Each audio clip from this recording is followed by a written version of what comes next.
Where we get wind from may blow you away. This is by Stephen Sherwood on The Conversation by Science Alert. The short answer is wind happens because the sun heats some parts of the planet more than others, and this uneven heating starts the wind going. That means wind energy is really kind of a solar event. All winds are made the same way. Wind systems on Earth vary from the global scale trade winds and jet streams to local sea breezes, but they all ultimately depend on Earth being unevenly heated by the sun. And when the ground is heated during the day and gets very hot, it heats the air above it by a process called heat conduction. This makes the air expand to occupy a larger volume according to something called the ideal gas law. The volume increases in direct proportion to the temperature. In other words, the heated air is less dense. If this happens to all air, no wind will be created. The whole air layer will just be a bit thicker. However, if it happens to air in one location but not in surroundings, the heat will rise. The heated air will rise. This is the principle that allows hot air balloons to remain buoyant in the air. The total weight of the air in the balloon plus the basket and the people inside the balloon must be about the same as the weight of the same volume of colder air outside the balloon. If there is no load or tether, the balloon will just keep accelerating upwards until it cools off. When such a large amount of heated air rises away from the surface, other air near the ground has to flow in sideways to take its place.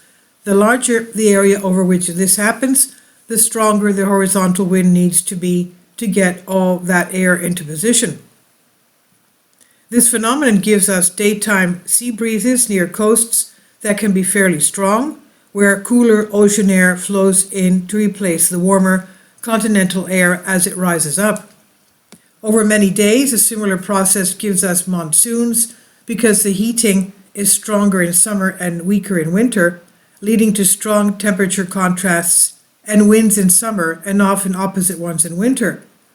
In turn, this leads to seasonal shifts in the prevailing wind, which often bring rains during the warm season in tropical areas, including India and the top end of Australia. There are some very big wind systems. The biggest wind systems on the planet are called the general circulation of the atmosphere. They include the trade winds or easterlies, the middle latitude westerlies, and the roaring forties.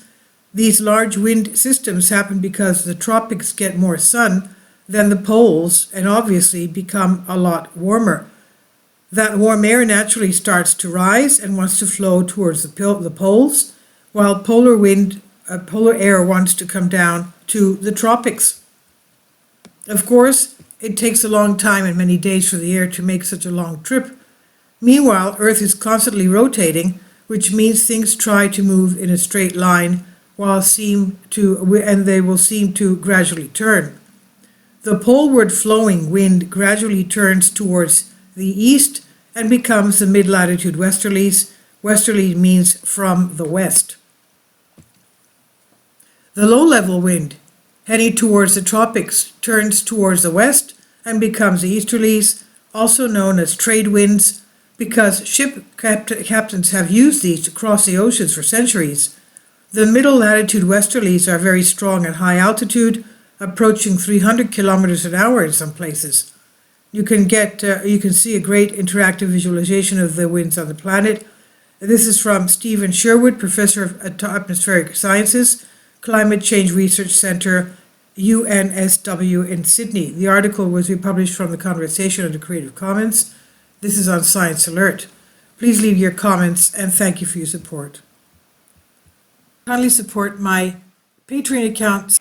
The daily posts are 5 videos daily, and they are totally different from what I have on my YouTube channel.